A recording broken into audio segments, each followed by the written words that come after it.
Hello दोस्तों। जियो financial का service जो लगातार बैक टू बैक 2 दिन में इसने लोअर सर्किट मारे हैं, यानी कि कल भी इसने 5% लोअर सर्किट मारा और आज भी इसने लोअर सर्किट मारा है और आज है तारीख 22/8/2023।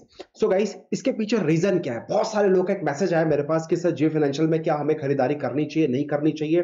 गाइस, इस वीडियो के लास्ट में मैं बताऊंगा, बट सबसे पहले समझ कि ये गिरा क्यों है। तो अगर मैं चार्ट की तरफ आपको लेके जाऊं तो आप देख सकते हैं यहाँ पे जियो फाइनेंशियल का जो स्टॉक है, यहाँ पे देखो सर, कल यानी कि 21 अगस्त को सीधे खुलते ही साथ, लिस्ट होते ही साथ एनएससी के अंदर सीधे 5% का लोअर सर्किट मारा और उसके बाद आज भी गैप डाउन ही खुल के सीधे 5% का लोअर सर्किट मार दिया। यानी कि अभी जो 260 रुपए का माल था 236 रुपए मिल रहा है। क्या हमें 30 रुपए के आसपास का डिस्काउंट तो नहीं मिल रहा है? क्या हमें एक अपॉर्चुनिटी तो नहीं ढूंढनी चाहिए इसके अंदर बाइंग करने की?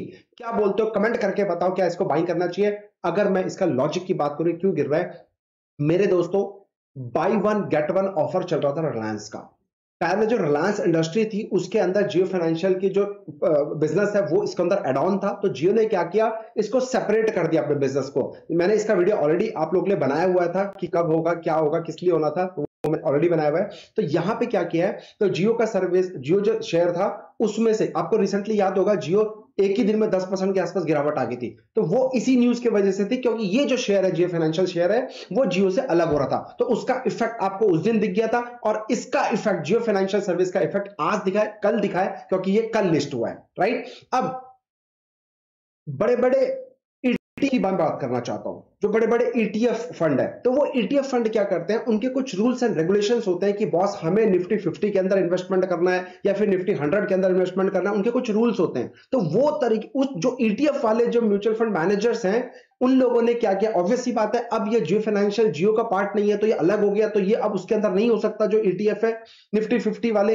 तो उनमें से जो फंड मैनेजर्स है उनको बेचना पड़ेगा ये शेयर। तो अब ये वेट कर रहे थे, जैसे ये लॉन्च हुआ तो उसके वजह से ये माल अपना उन्होंने बेचा है और आज भी आप देखोगे उन्होंने अपना माल बेचा है। लेकिन यहां पे बहुत सारे लोगों को पता था कि जब जब ऐसे बड़ी कंपनी से एक छोटी सी कंपनी बाहर निकाली जाती है, तो जो ये बड़ी कंपनी बड़े बड़े म्यूचुअल फंड्स के पास होती है, तो वो अपना कंपल्सन हो जाता है उनको वो छोटी कंपनी उसमें से निकालना है। अगर मैं ईटीएफ निफ्टी 50 ईटीएफ की बात करूं तो ऑब्वियस सी बात है, निकालना पड़ेगा, क्योंकि ये जियो फाइनेंशियल सर्विस ईटीएफ के अंदर नहीं आता है। आई होप आपको समझ में आ रहा होगा, राइट। तो इसी वजह से ये इंपैक्ट आया, जो लगातार 10% गिरावट है, बट ये एक गोल्डन अपॉर्चुनिटी हो सकती है बाइंग करने की। मैं पर्सनली सजेस्ट करूंगा, wait for one more week, आपको वेट करना चाहिए। समथिंग क्विकिंग वेरी बिट आने दो ना, अभी 10% का मिला है, 20 25 30% का आने दो, तब लेने का सोचेंगे। लेकिन सिर्फ और सिर्फ फॉलिंग नाइफ में एकदम बाइंग करना है, नहीं मेरे भाई। यू शुड हैव पेशेंस, धैर्य रखो, आने दो, एक हफ्ता इसको देखते हैं। एक हफ्ते के बाद जैसे ही किंग रिसर्च के सेटअप में आएगा, स्ट्रैटेजी में आएगा कि ये बाइंग करो, उस दिन मैं बाइंग करूंगा। ये स्ट्रैटेजी मैं ऑलरेडी अपने मुंबई वर्कशॉप में सिखा के आया हूं। सो गाइस, जब जब वो स्ट्रैटेजी उसमें आएगा तभी बाइंग करेंगे, भले सस्ता मिले महंगा मिले, इससे हमें कोई फर्क नहीं पड़ता। हमारा मंत्र है भागते हुए घोड़े को पकड़ना है। तो यहां पे यही लॉजिक है।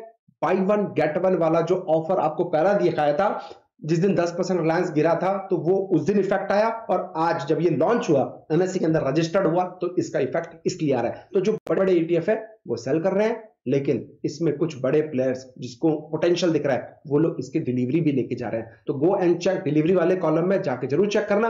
Personally wait for the king research value investing setup, जिस दिन उसके अंदर स्टॉक आएगा उस दिन हम लोग बाइंग कर लेंगे। तब तक हैव पेशेंस, पैनिक मत होना, घबराना नहीं, शेयर अच्छा है, no worry at all. I hope आपको ये वीडियो से आसानी हेल्प हुई होगी, समझ में आएगा कि जियो फाइनेंशियल्स क्यों गिर रहा है, किस लिए गिर रहा है, इसके पीछे लॉजिक क्या है। अगर आपको वीडियो अच्छा लगे तो प्लीज कमेंट, लाइक और शेयर जरूर करना। थैंक यू, हैप्पी ट्रेडिंग, जय हिंद।